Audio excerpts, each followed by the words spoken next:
This is everything that I've worked for. I'm gonna be a world champion or I'm gonna die trying. He made it out. It is all over. The most dominant champion that's ever played the game. That's it. He's out. He beats people before they even leave the locker room.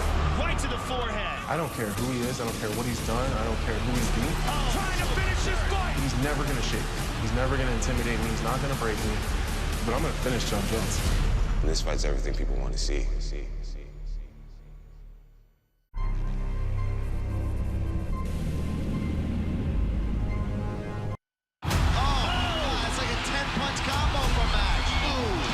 Job from Holloway. That's it. Max Holloway! There's never been a better featherweight champion. I'm the best ever! He's cleaning his division out. Is there anyone else? Let's go! There's some lightweights that I'd like to see next for him. Yeah. Help me get it.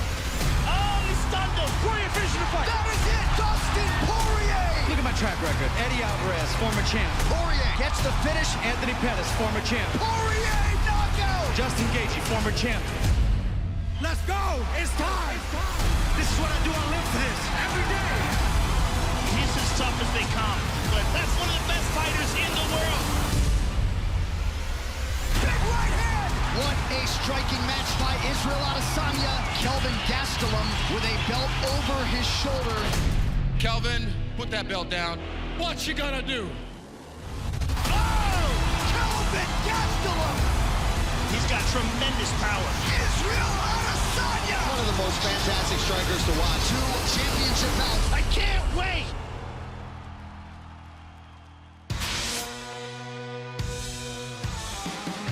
Welcome to the UFC 236 press conference at the T-Mobile Arena in Las Vegas, Nevada. Action from the State Farm Arena in Atlanta, Georgia for UFC 236, only on pay-per-view. In the first of 2 title fights, 2 of the world's best middleweights square off for the interim 185-pound title. Introducing first, the last stylebender, undefeated kickboxing specialist, Israel Adesanya.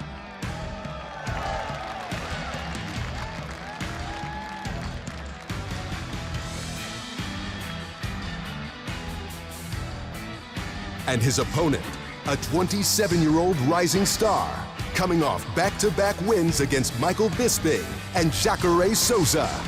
Here is the number 4 ranked middleweight contender in the world, Kelvin Gastelum.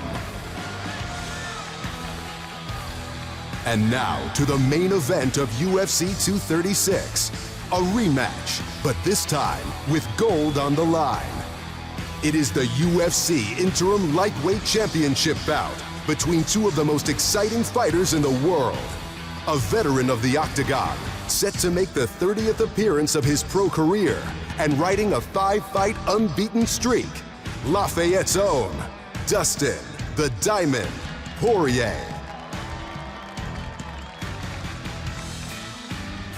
Poirier will challenge the King of Hawaii, the current UFC featherweight title holder, looking for a second belt in a new weight class, and in the process, avenge the first loss of his career back in 2012. Riding a 13-fight win streak, here is the 145-pound champion, Max Blessed Holloway.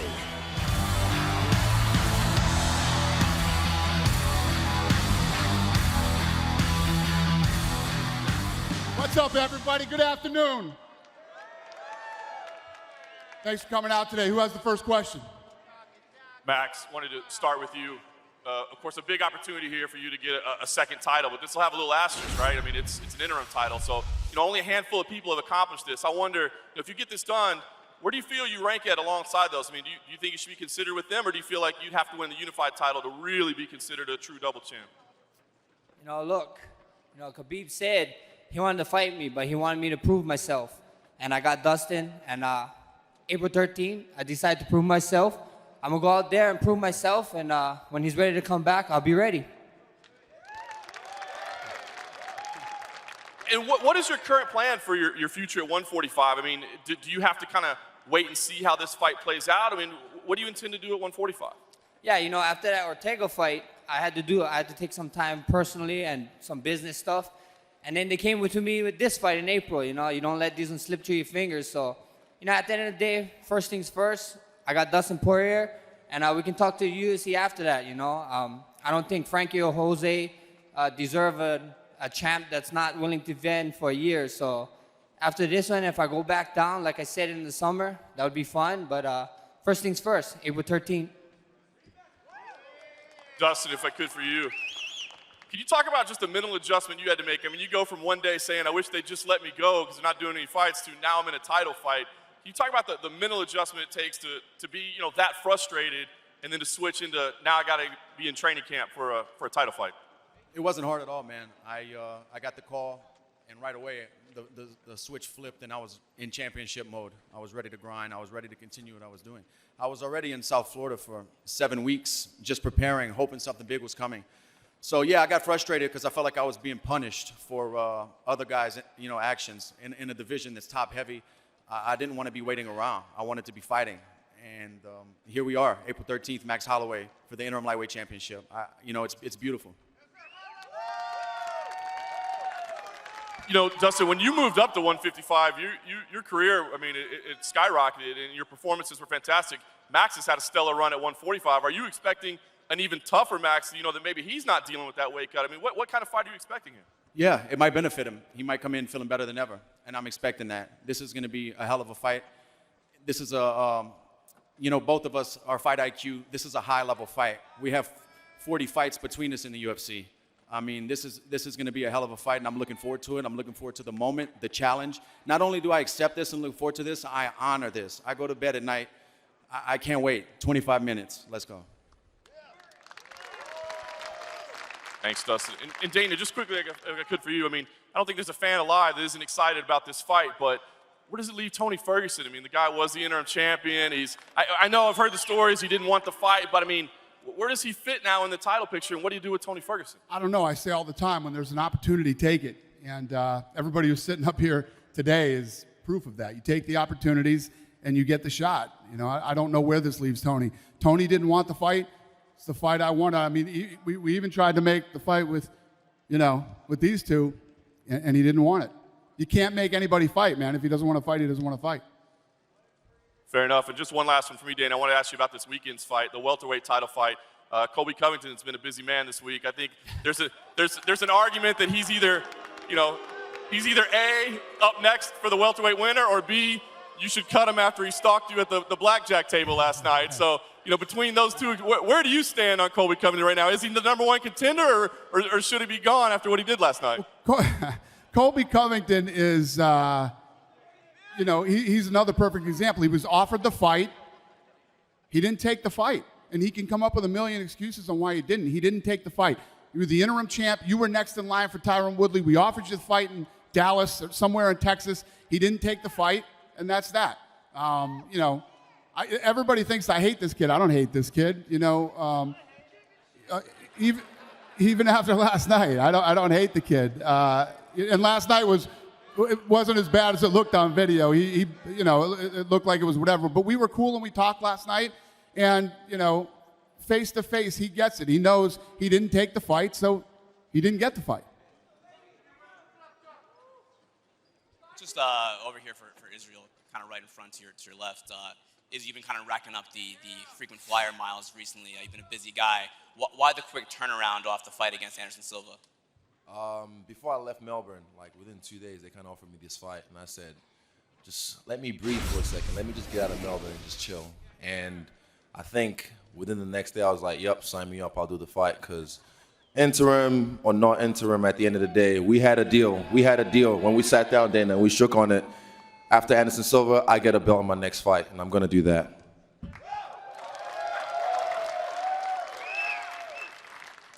I guess what Dana was saying before about if the opportunity arises, you have to take it. Was that kind of the situation here? I think people are taking notes now. People are taking notes from last year. I fought February. I got my debut February last year to February this year. That's 5 fights in 1 year. And Dana even said, if you want to stay relevant, stay active. And I've been doing this, apart from the ties in the Western world. No one else, apart from maybe Cowboy Cerrone, is as active as me. But yeah, people are taking notes now. I mean, John Jones says he wants to fight 4 times this year as a champ. last I heard, people were fighting like twice. I think Robert Whittaker fought once in the last year. So yeah, I'm keeping that same energy. I'm gonna stay active. And it's true. To talk a little further on what he's saying. So after his last fight in Australia, he said, I'm going on vacation with my family. He paid for this 3-week vacation to go away with his family. We called him and said, we're going to do this title fight. Do you want the fight? Left his vacation, left his family, went back into camp. Money, but some things are more important than money. So he left his family, he went back into camp. How bad do you want to be a champion? Do you want to get the next title shot? The guys that are sitting at this table today, they want it. So that's why they're here. Speaking of title shots, Kelvin, you had the title shot against Whittaker. Obviously, we know what happened in Australia. Now it's for the interim belt. You already had the shot against Whittaker. Was it frustrating to have to now fight for the interim before getting the main belt shot? No. You know, obviously I was devastated and gutted from what happened. And I understand that things happen in the sport. And, you know, we wish Rob a speedy recovery. You know, we didn't know the gratitude of what had happened at the time. So we wish him a speedy recovery. Saying that, I wanted to fight. No matter who it was, I wanted to fight. I wanted to fight for a belt. They gave me an opponent. They gave me a fight for the belt. I'm happy.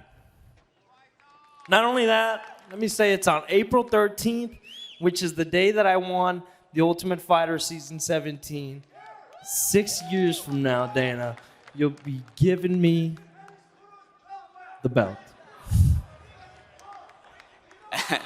And then, just last thing for Dana, the interim fight between Max and Dustin. The winner of that definitely gets Khabib next for the undisputed title. Correct. Okay. So Tony Ferguson has kind of been So up in his everybody who's up here today, whoever wins that belt, they move into the title fight. And I saw some talk the other day. I think it was Eddie Alvarez, you know, and I like Eddie. I have a great relationship with Eddie, but he was talking about how we give interim titles so you don't have to pay the guy so much, or some weird comment like that.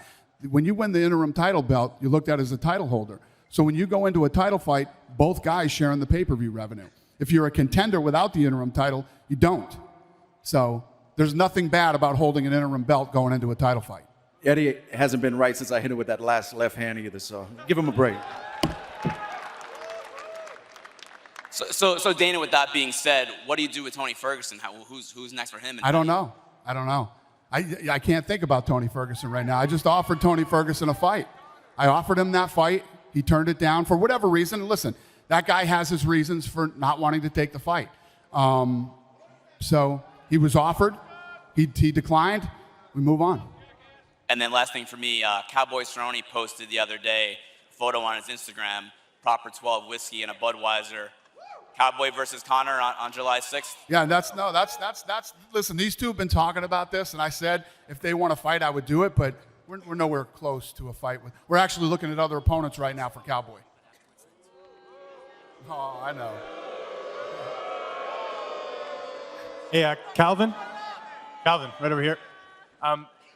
You were supposed to fight for the title, and 3 hours later, you're not fighting for the title. How do you reset and you know, sort of, you know, you build up to this fight? How did you take any time off from the, you know, the scheduled fight, or did you get right back into camp? How did you reassess after the fight news? Yeah, I guess it just goes down to going back and reassessing and digging deep. You know what I mean?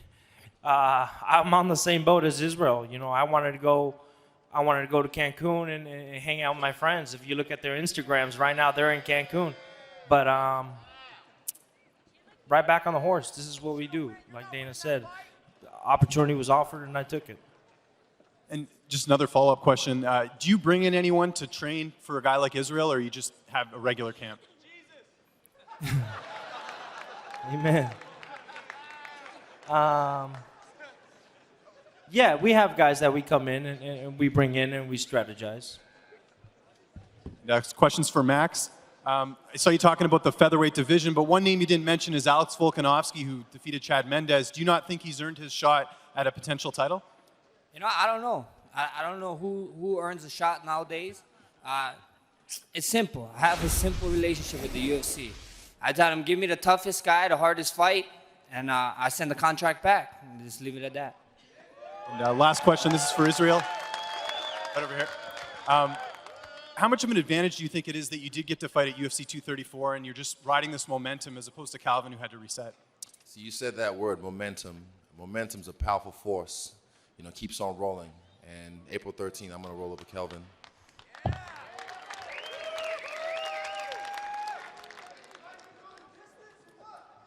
Israel. Give me 2 weeks, I'll let you know. Hey, Israel, how you doing? Gravy. 2019 is shaping up to be a really big year for African fighters, especially Nigerians. Just give me your thoughts on this weekend and the possibility of the first African UFC champion.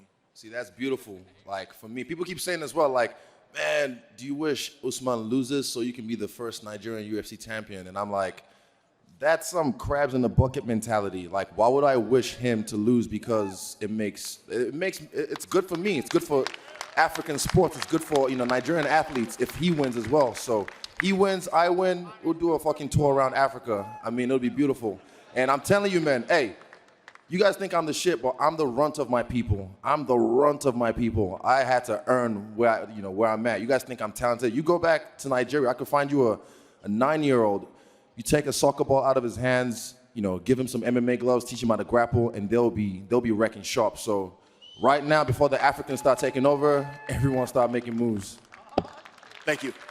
And for Mr. White, what is it going to take for Max to get one of the new belts? What's the question? What's it going to take for him to get one of the new belts? He's got the old school belt here. I asked him the same question. To get a new belt? Well, he's fighting for a new belt in this fight right here. He'll get a new one if he wins this one. All right. But in all seriousness, no, should he win the interim lightweight championship, it may be a long layoff before he gets to unify that title, the 155 belt. So will he then have to go down to featherweight, defend that, or I don't think it will be a long time. I don't think it will be a long time. I think that after this fight, he'll be able to spend some time with his family over the summer. All these guys, whoever wins, spend some time with their family over the summer, get right back into camp, and maybe fight in September. But should he win, he would defend the lightweight instead as opposed to the featherweight. I don't know. We'll talk about that after. Let's see how he gets through this fight, and then we'll go from there. All right. Thank you. Thank you. Hey, Dana. John Jones brought up Brock's name. Do you have an update there? Is Brock Lesnar gonna come soon? Brock and Lesnar? Is that a fight that you would like to see? Is Brock Lesnar coming soon? Yeah. Yeah, I haven't talked to Brock, but Brock wants to fight. He's got some obligations right now with the WWE. He's one of those guys, when it's time, he'll call me. And is that a fight, though? We've heard about Cormier, but John Jones wants that fight, too. So. Yeah, I don't know. It depends on when he calls. I don't think about things in the future until they're ready to go. When he's ready to go, we'll figure out who's next and whether it's Jones or Cormier. I know Cormier really wants that fight. And Cormier is awesome, man. Look at what this guy has accomplished. Look what he's done. Look what he continues to do. This guy's fought injured. People pulled out of fights. He still fought Anderson Silva. And the list goes on and on. All the things he's done for this sport and this company. And, I want to make that man happy before he retires. So this is for Israel. Hey, so I think everybody in the building can agree that the post-fight with you and Anderson Silva was a very good moment. Can you share any advice that he might have given to you after the fight? Not necessarily right after in the cage, but if you two have been in communication since. No, we just left it in the cage. And I prefer that because they always say, like, don't wish to meet your heroes because you might be disappointed. But I met him, I beat him, and I wasn't disappointed. And after the fight, he said to me, like, you're the best now. I passed the baton to you. And yeah, he gave me some words, and I told him, yeah, this ain't my first rodeo. He ever told me, like, don't lose your focus. And I told him, yeah, I've been seeing the snakes, the vultures circling.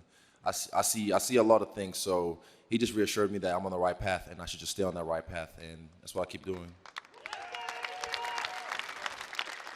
Hey, Dana, just a quick follow-up, kind of more of a housekeeping thing, but why did you go with this fight as the main event? Normally it's the heavier weight classes that are at the top of the card. Why did you decide this fight to be the main event? What do you mean? I don't know. Normally when you have two title fights, you put the heavier weight class in the main event. You said that in the past. That's kind of normally how you choose it. Why did you decide to go with this one? I think the 155 and 45 is called the money weight, so that's probably why. No, because this is the reason we did that. Because if you look at everybody up here, they're fighting for an interim championship. He is a champion. Makes sense. And then just kind of another interesting question, with this new belt system, you only get one belt, right? So if he wins the interim title and then he wins the main title, does he get two belts, or does that interim title get a jewel on it? He'd get both. Yeah, he'd get both. Yeah. Those belts are expensive, man.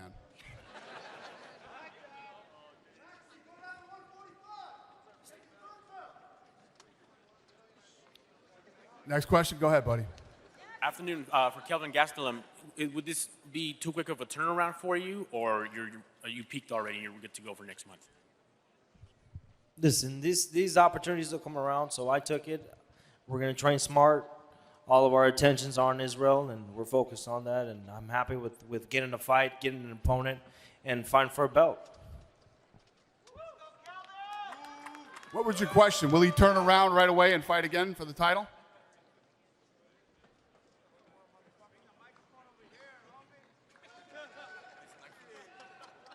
I'm deaf with the mic. Yeah, go ahead. Sorry about that. Just about how quick of a turnaround it was, and if he had already peaked or it's too soon to come right back. That was the question. Yeah, for him to turn around this quick? Yeah, no, definitely. Well, he didn't actually fight, and he actually did, and he's turning around too. So. Pause. Fuck that play. Any other questions? All right, we'll get these weigh-ins going in a little while. Thank you guys for coming out early. We appreciate it.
job from Holloway. That's it. Max Holloway! There's never been a better featherweight champion. I'm the best ever! He's cleaning his division out. Is there anyone else? Let's go!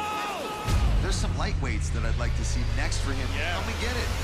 Oh, he stunned him. Poirier finishing the fight. That is it, Dustin Poirier! Look at my track record. Eddie Alvarez, former champ. Poirier Gets the finish. Anthony Pettis, former champ. Poirier knockout! Justin Gaethje, former champ.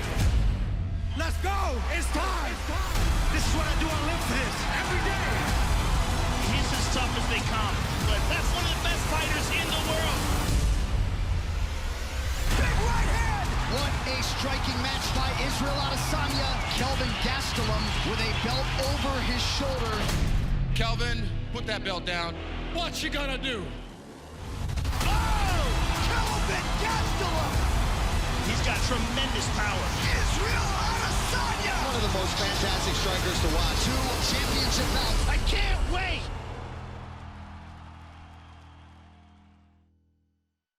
By John Jones. Gustafson's in trouble. That's it. John Jones has regained the throne! Order has been restored. We'll see what is next. Come get a taste. My name's Anthony Smith, and I want a title shot. Oh! Drops him with the elbow! Stoppage for Anthony Smith. Another finish. Anthony Smith! You know my name yet? Gold's right there. You gotta come and get it. He'll be waiting right here. John! He is the highest level of mixed martial arts talent we have ever seen. I'm ready when you are. Anthony Smith continues his rise to the top. Wow! Tyron Woodley! He's got incredible speed and vicious one-punch knockout power. Kamaru Usman is an animal inside the octagon. And I'm next in line for that welterweight strap. 2 championship showdown. Let's do it!